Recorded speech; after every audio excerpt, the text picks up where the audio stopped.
Hello, everyone. Welcome back to StarSound Speaks. This is Irlianna Samsara, your cosmic weather girl, reporting for duty. Okay, this is really one of the big weeks of probably the biggest month of the year, as I've said. March being pivotal with Saturn and Pluto changing signs. Well, this is the week Saturn changes signs. In this episode, what I'm going to do is just talk about this week's weather, which is mainly really the full moon in Virgo and the ingress of Saturn. I'm going to keep the Saturn conversation for another time. I've got some people that are going to come on and, we're going to talk about this. So just, hold for that deep dive for Saturn in Pisces. So this one is really just going to break down this full moon in Virgo. So before we get started, just to say, if you've not met me before, my name's Irlianna, and I do Hellenistic or traditional astrology blended with modern and use whole sign houses. So with that in mind, let us proceed. All right. So the full moon in Virgo is going to be on March 7th. And it's interesting because that's just an hour later, Saturn goes into Pisces. So Saturn will be in that final degree, 29 Aquarius, the final degree.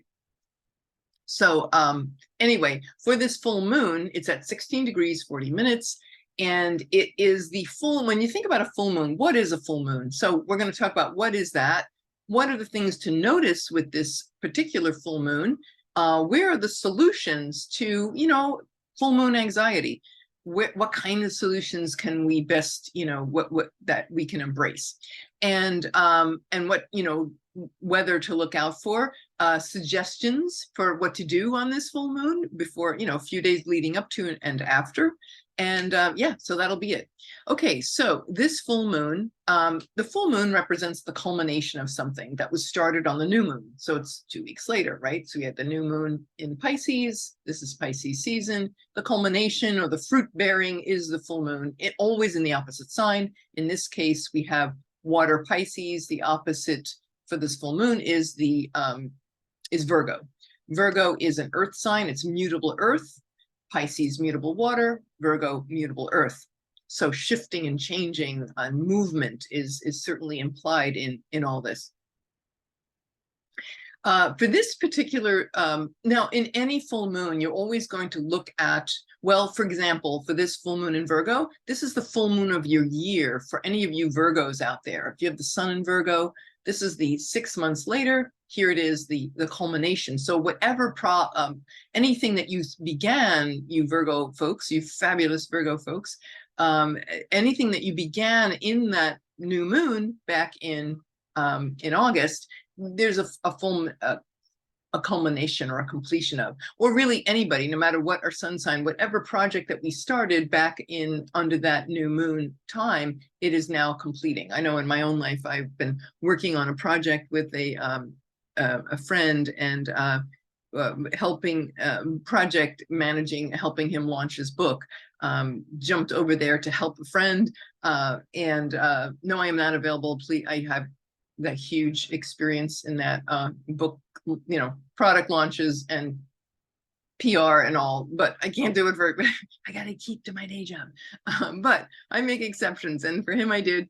And that was started in the Virgo new moon, and his book is about to be published. And so, yeah, I'll throw out a little blurb, a little shout out to him when that's done. But anyway, yeah, there's an example. Of course, Virgo is ruled by Mercury, which is about writing and such. So anything, think back to late August, whatever their completion. Now, let's look specifically at this particular new moon. I'm going to bring up my screen here, and here's the chart for Washington, D.C.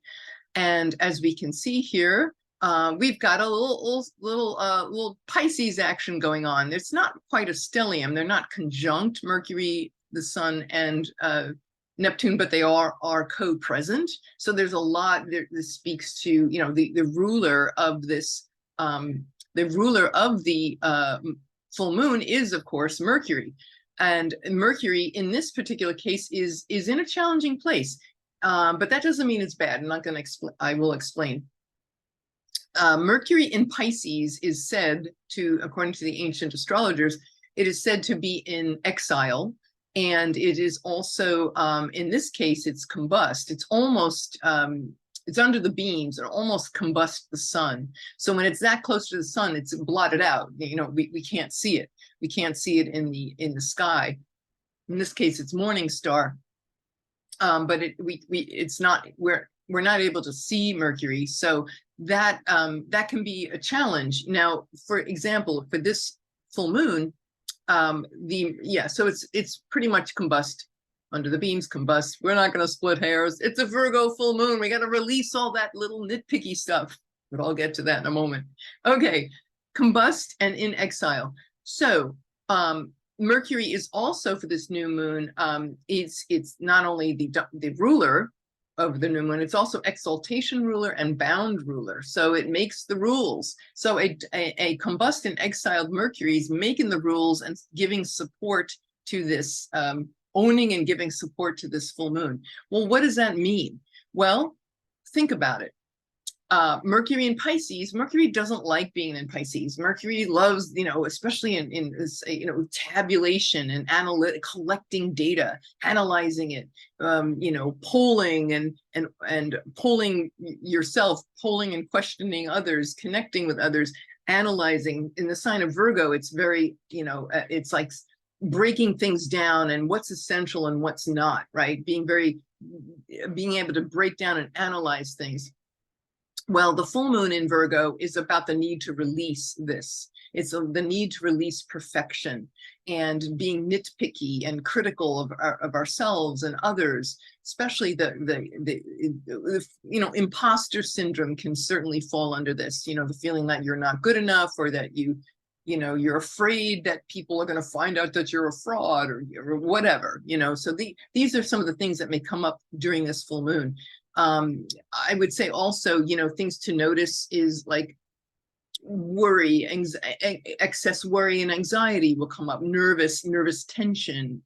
You know, Mercury rules the mind and the nervous system. So health concerns around nerves, around your mind, you know, busy mind or too analytical, analysis paralysis. Mercury also rules, Virgo also rules the colon and the intestines. And so health and hygiene, especially around that area of the body, would definitely be highlighted. The idea around, you know, am I doing everything correctly? Am I doing it right? You know, there's like this never ending question. Is this correct? Believe me, I know, if you knew, every day I deal with this. Am I doing it right? Oh my God, there is no right. There is no right. I'm telling myself that as well as you. There is no right way. Somebody told me that like 25 years ago. There is no right way. I'm like, oh my God, there's somebody standing there, like, or jumping out from under the bed. You know, those mattress tags is like, do not remove under, you know, like follow the rules. And it's like, what happens if something ripped it off? Somebody's going to jump out and say, you did something wrong. So this is the full moon where we just like get to let go of all that. So I say, look, Mercury in Pisces, yeah, it's, you know, maybe if you're like an air traffic controller, it's probably not the best place to be, you know, yeah, Mercury in Pisces. But what's the grace? What's the grace of an exiled planet? Well, Mercury in the sign of Pisces is to embrace the mystical mind, to feel and ponder and contemplate transcendence, you know, God consciousness, goddess consciousness, just an expanded mind, a mystical mind. And so that's where that's our solution for this full moon in Virgo. It's saying, look, you know, the solutions to our nitpicky analytical mind are going to be in the mystical. Very strong signature for this, with Mercury being domicile, exaltation, and bound ruler in an exiled sign. Go deep, go below the surface. Don't be like thinking on the surface with like facts and logic, but solutions are in the mystical, the dream state, other dimensions. I would say too, you know, think about Pisces, the ocean, right? So I'm thinking, okay, you know, what could we do with that information? Well, look, suggestions. Well, before you know what, just let's put a hold button on that. Before I finish that thought, I'm gonna go back. See, I'm trying to be perfect. All right, like I said, I'm talking to myself. I just want to say that part of this, the one feature of this full moon, not only is the exiled Mercury, but 10.5 hours later in the shot, in the framework of the full moon is felt, a day or so before that day, next day. So it's like a 3-day gig. The full moon will be entering about 10.5 hours later. The full moon's going to enter a square with Mars. Mars is still out of bounds, guys. It's still going to be out of bounds till May. But it's still out of bounds, and it's in Mercury's temple, Mars and Gemini, right? So it's going to be entering that square. So that is definitely a call to release our critical mind, slow down, accept people, accept other points of view, watch us, don't erupt into arguments, staying out of arguments. It can be very emotional, right? Like I'm right, or my anxiety and my emotions are tied up with arguments. It's like, no, Mars and Gemini tells us breathe. Oh, embrace with Gemini, other points of view, right? Be fluid, think fluidly, direct yourself in more than one direction. Mars and Gemini is like, consider this, but also consider this. So that would be my basic solution.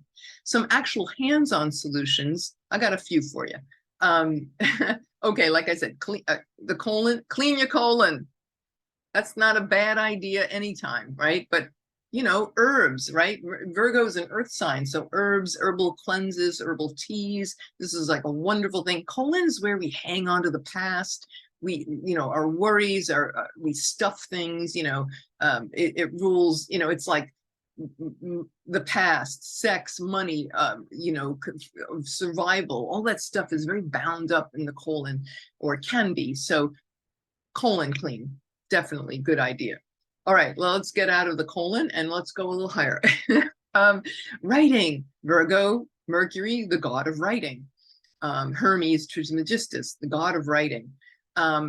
Dream journal, perfect idea, right? With Mercury in Pisces, journal your dreams, and maybe talk to yourself around, how can I realize my dreams without getting crazy? Or am I so afraid of doing something and following my dreams that I get caught up and I procrastinate, and then I don't do it because I'm so afraid of making a mistake. I'm so afraid of that it's not perfect. It's like, this is where we get to be aware so we can let go. We can integrate the sun in Pisces, forgiveness, compassion for self, others, integrating that. I would think too, if you're near a beach, you have access to dolphins, swim with them. Swim with the dolphins, or at least just see it in your mind's eye, connecting with dolphins, telepathing with them. We can do that from anywhere. Mermaids are real. Shh, don't tell anyone. See, no, doesn't want to go on camera. Okay, sorry, I understand. Really, yeah, no, seriously. All right, can I just tell you something? Years ago, I gave this really great talk. It was on the Great American Eclipse. Remember that? In 2017. And the Sabian symbol was a mermaid arising from the ocean waters, ready for rebirth in human form. It was like really, really cool. And that's actually why I got this tattoo on my arm. It's a mermaid, Savannah Macha, from the Hindu cosmology. Anyway, why am I bringing this up? When I did this incredibly detailed, weeks and weeks of research, I found that there was a museum in Denmark. Talk about mystical conversations here. This will satisfy your logical mind during the full moon of Virgo. There was this, I want to say it's Denmark or Norway, one of those Scandinavian countries, and they had this a glass display case with a skeleton that was found in a peat bog. And it was a mermaid skeleton. It had like a human top part, and then it was like this fin. And it's like, you know what I love about you guys, the Europeans, you guys are so hip. They're like, yeah, so what? Big deal, like they accept, like you talk to an Irish person, leprechauns, this and that. And then, well, they hear these Scandinavians, they're like, yeah, mermaids, yeah, check this out. It's like, okay, if you could have interdimensional beings from outer space, why not in the ocean? I mean, think about it. Why not, right? Remember, Mars and Gemini, be open to all different paths. So anyway, I'm just saying, yes, talk to the mermaids. And here's another idea, okay? It's a little more down to earth. listen to whale music. I think it's pretty cool the way those sounds, those kind of deep groanings that deep under the ocean. Perfect solution. Enjoy beautiful mystical art. Beauty, embracing beauty and letting go of the critical mind. Here's a chant that you might want to. I looked up, chants for Mercury, and this Bud, the Mercury in Vedic astrology is known as Bud, like Buddha without the A, just Bud, which is the mind. And so this will be about anything that you can do to purify your mind. Certainly yoga is great, chanting to Mercury. Om Buddhaya Namaha is a chant that you are calling on and acknowledging Mercury and inviting him or them, right? Not gender neutral, Mercury, both sides. We're inviting them into your life. One other thing I wanted to share. Oh, I still have this chart up. I'm sorry. I meant to. Yeah. No, I'm going to show you a really cool picture now. There is a yogi in India. His name is Yogi Raj Gurunath Siddhanath, and I know that's a mouthful. He's a really cool guy. He's up in the Himalayas, but there's an ashram in Pune, India, which is kind of near Mumbai on the west side of India. And he has an ashram there outside Pune. And let me show you this picture. I think you're going to enjoy it. I've shown it in, a few years past, but I'm bringing it forward because there's so many of you that are new here. Here it is. This is a Mercury Shivaling. This is pure Mercury. So solidified, do not do this at home. This is purified by a Siddha master. So he has Siddhis. He has, exalted, very highly evolved powers that way he can do this, and it's not going to poison him, because obviously if you and I in our current state were to touch Mercury, it would be poisonous. And anyway, so this is about refining codex, right? Refining the mind. He constructed this Shivaling to quiet the mind, the world mind chatter. So it's this like 11-ton whatever thing that he took probably months and months of prayer. And in the process, alchemically transforms toxicity into purity. So then Mercury actually becomes a healing agent. Interesting, right?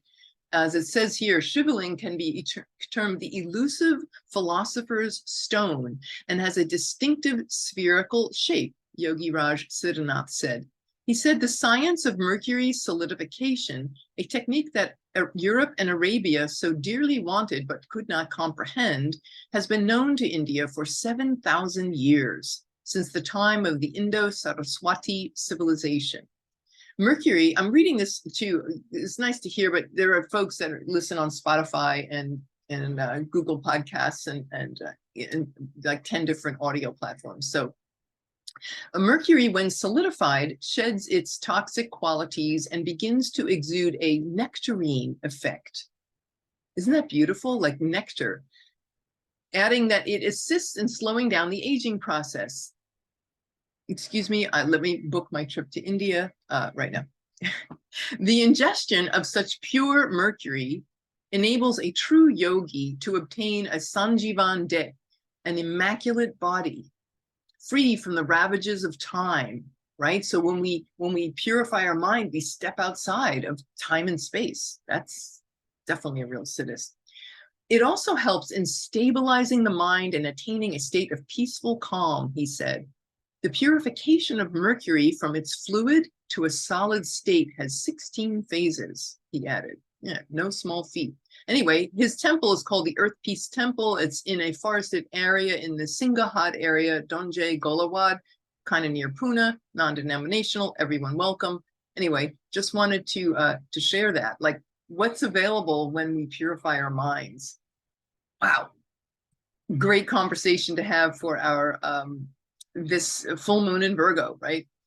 The last thing I want to say is in closing is, okay, my dear, wonderful yogi sister, Erin Reese, is currently in India, speaking of India, as we speak. And as of, I think today, she is in the north of India. I'm following her on Substack, her north of India, going to the Golden Temple of Amritsar. So everybody, please wish her and her husband, Keith, well. They're doing a whole month journey there. And I'm like, oh, I want to go. And I just want to say, shout out, her book, The Bindi Girl 2, is out on Amazon. And also you can read, I would say, great exercise. Final suggestion for this new moon, in a full moon in Virgo. Go read her. She's on Substack, Erin Reese. I'll put the link below. And it's amazing. I love it. She's such a great writer. You feel like you're right there with her. And as a matter of fact, I'm getting the email alerts every day, and she's handwriting her entries. So it's so cool. It's like, yeah, good old fashioned. You remember handwriting? So to read these things with handwriting, it just feels even more personal. So I invite you to jump on board, and we can all travel with her in that way. So that's all I have for you today. If you need a reading, session, anything to help you take down 2023 and utilize it for its best, how to utilize these transits and such, and these major changes for to maximize opportunity in your life, give me a holler. Always glad to help. And anything else, just love hearing from all of you. Like, share, subscribe, always helps the channel. You are all so delightful. Mwah! I just give you big air hugs for every one of you, and many, many blessings. So you have a fantastic week. I'll see you soon. This is Irlianna Samsara, StarSound Speaks, StarSoundastrology.com. Thank you all for listening. Namaste.